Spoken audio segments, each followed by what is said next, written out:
you do. Brandon Shepard, who likes to jump out of helicopters, also an Iraqi war veteran.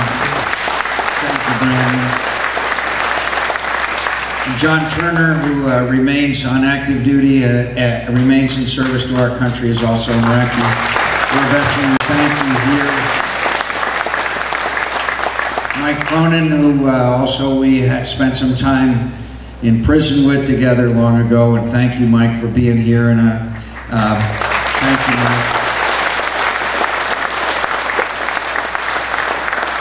And a special friend and brave warrior and Marine Corps officer, served in Vietnam and also had the honor of serving as President Reagan's National Security Advisor, Colonel Bud McFarland. Bud.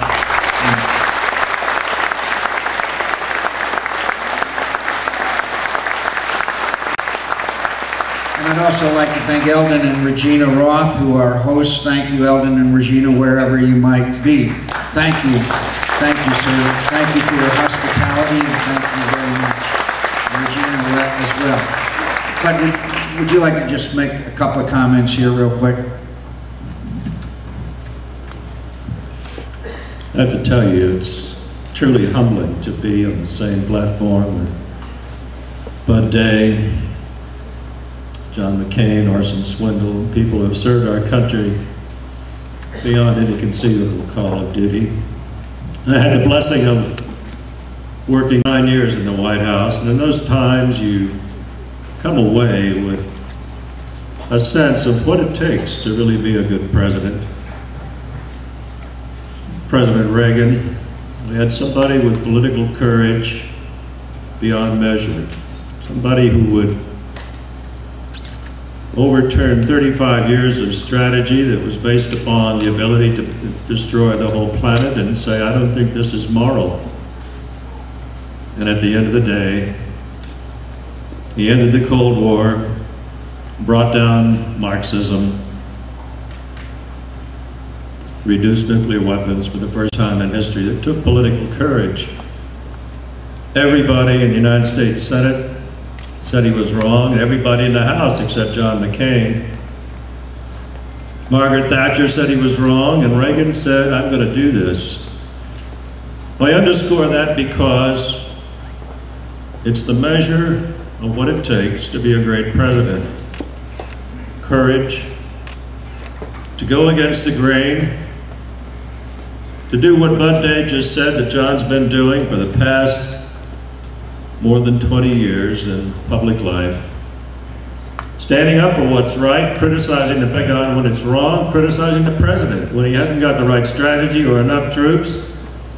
Standing alone until we get somebody like Dave Petraeus, who's leading our forces and doing a superb job right now. We call him John McCain superb.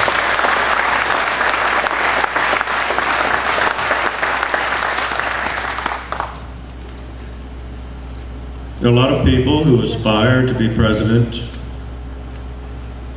When you look at the people today that are in the chase,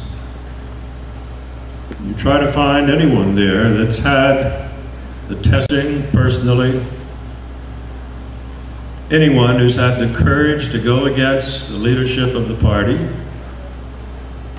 anyone who's had the judgment in military terms to know the right thing to do.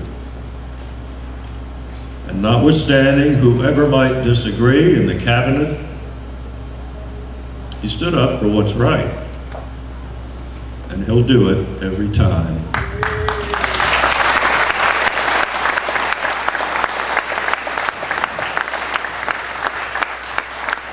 Ladies and gentlemen, in the next few years, we're going to be tested as we have never before by radical extremist Islamists throughout this country and the world. It's going to take someone who understands the nature of that threat and what it's going to take to overcome it. And better intelligence, the right kind of forces, the right kind of budgeting and backing and support here at home. There's only one person in this race that has those qualifications. It's John McCain. Get out, vote, get the rest of them.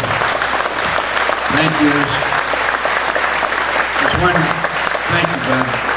There's one person that on purpose neglected to mention, and that, you know, Marines by nature are pretty ugly, but this is really the ugliest Marine that I know.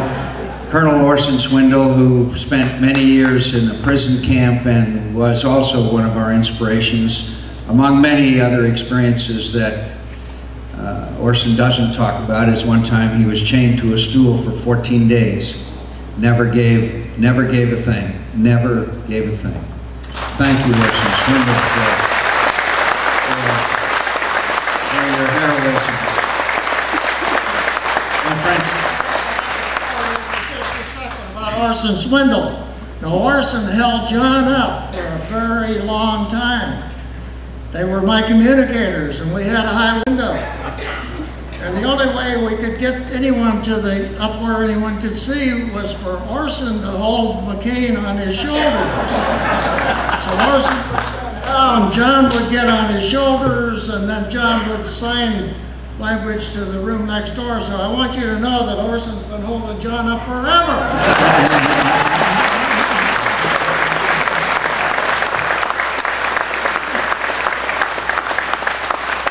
I think we've told enough stories about my friends, I just would like to say to you that today and yesterday we had before the Congress of the United States, but more importantly before the people of the United States, two great Americans, General David Petraeus and our ambassador, Ambassador Ryan Crocker. Now, I think you know about David Petraeus, and I will speak a little more about him in a second, but a lot of people don't know that our ambassador, Ryan Crocker, has spent almost all of his career away from Washington in the Middle East representing our country, and no one knows the Middle East better than he, and I was very impressed with his performance today and yesterday. I also want to say that David Petraeus, I think, certainly, I'm sure, has failings and flaws like all of us human beings, but he has inspired these young men and women. He has led them. He has given us a path to success after we had pursued a path to failure for a very long period of time. A lot of us, when we were young, read a book called Mr. Lincoln Finds a General, and it's a great book. In case you never did read it, well, Mr. Bush has found a general in David Petraeus, and thank God America is blessed with that kind of leadership. And I'm proud of him. I'm proud of the job that he's doing. And I deplore the level of political dialogue in America today. In case you missed it, there was a full-page advertisement in the New York Times by an outfit called MoveOn.org that said General Petraeus or General Petraeus. My friends, I don't know how you can sink much lower into the abyss of political disgrace than an advertisement such as that. Disgraceful. If you want to oppose the war, oppose the war. If you want to say that we're doing the wrong thing and bring the troops home, fine. But disparage the character and honor of an officer in the United States Army that has devoted his life to the service of this country is disgraceful and outrageous, and we should condemn it. And the Democrats and those behind it should apologize and renounce that kind of despicable behavior.